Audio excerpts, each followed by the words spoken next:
नमस्कार, मैं आस्था झा आप सभी का स्वागत करती हूँ हेलो बिहार न्यूज़ पर। आइए नजर डालते हैं आज सुर्खियों पर। भारत में कोरोना के आंकड़े।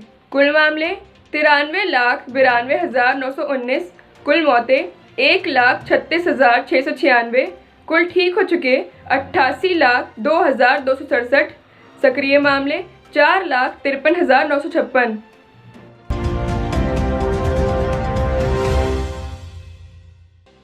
छत्तीसगढ़ के नक्सल प्रभावित सुकमा जिले में बारूदी सुरंग में हुए विस्फोट में केंद्रीय रिजर्व पुलिस बल का असिस्टेंट कमांडेंट शहीद हो गया है, जबकि घायल होने वालों की संख्या 5 से बढ़कर 10 हो गई है।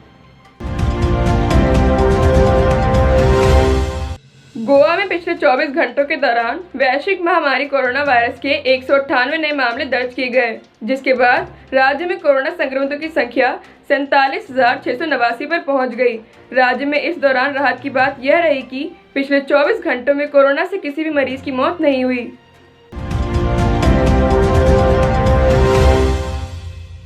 भारत, श्रीलंका और मालदीव के शीर्ष सुरक्षा अधिकारियों ने सहयोग को और मजबूत बनाने तथा आम हितों के लिए शांति का माहौल सुनिश्चित करने पर शनिवार को सहमति व्यक्त की। उन्होंने एक उच्च स्तरीय त्रिपक्षीय वार्ता में क्षेत्र की वर्तमान समुद्री सुरक्षा स्थिति का जायजा लिया।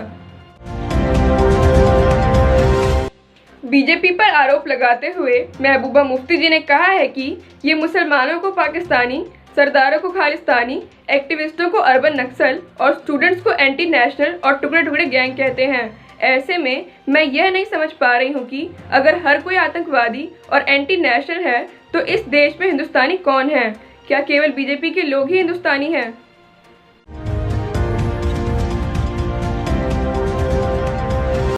रेलवे यात्रियों की सुविधा के लिए बिहार में चलाई जा रही पूजा स्पेशल ट्रेनों या बिहार होकर गुजरने वाली ट्रेनों के परिचालन अवधि में विस्तार किया गया है।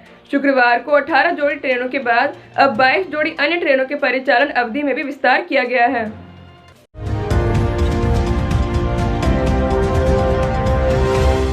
तीन कृषि कानूनों के खिलाफ विरोध प्रदर्शन कर रहे किसान दिल्ली में बुरारी ग्राउंड पर नहीं जाएंगे। किसानों ने कहा है कि वो दिल्ली बॉर्डर पर ही प्रदर्शन करते रहेंगे। भारतीय किसान यूनियन क्रांतिकारी अध्यक्ष सुरजीत एस फूल जी ने कहा है कि बातचीत के लिए रखी गई शर्त किसानों का अपमान है। हम कभी बुरारी नहीं जाएंगे। वह पार्क नहीं बल्कि एक खुली जेल है।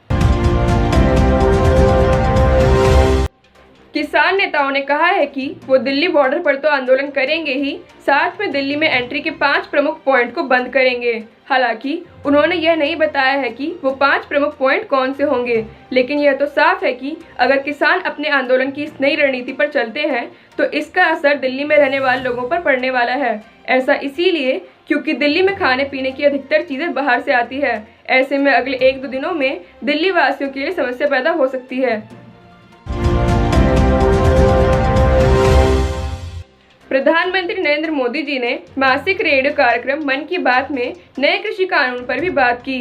उन्होंने कहा कि काफी विचार विमर्श के बाद भारत की संसद ने कृषि सुधारों को कानूनी स्वरूप दिया। इन सुधारों से न सिर्फ किसानों के अनेक बंधन समाप्त हुए हैं, बल्कि उन्हें नए अधिकार भी मिले हैं और नए अवसर भी मिले हैं। इन अधिकारों ने बहुत ही कम समय में किसानों की परेशानियों को कम करना शुरू कर दिया है।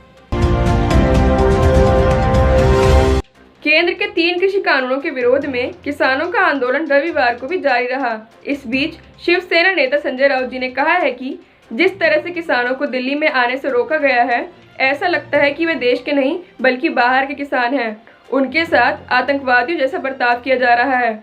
इस तरह का बर्ताव करना देश के किसानों का अपमान करना है। अगर आप अपना विज्ञापन हमारे न्यूज़ प्रोग्राम में देना चाहते हैं तो संपर्क कीजिए 9971647043 पर। हमारी ये सेवा निःशुल्क है। इसी के साथ मैं आस्था झा आप सभी से विदा लेती हूँ। कल फिर मुलाकात होगी कुछ नई खबरों के साथ। तब तक के लिए अपना और अपने परिवार का बहुत ख्याल रखें। आशा करती हूँ आपको हमारा ये न्यूज़ प्रोग्राम पसंद आया हो। इसे लाइक एंड शेयर ज़रूर करें। धन्यवाद।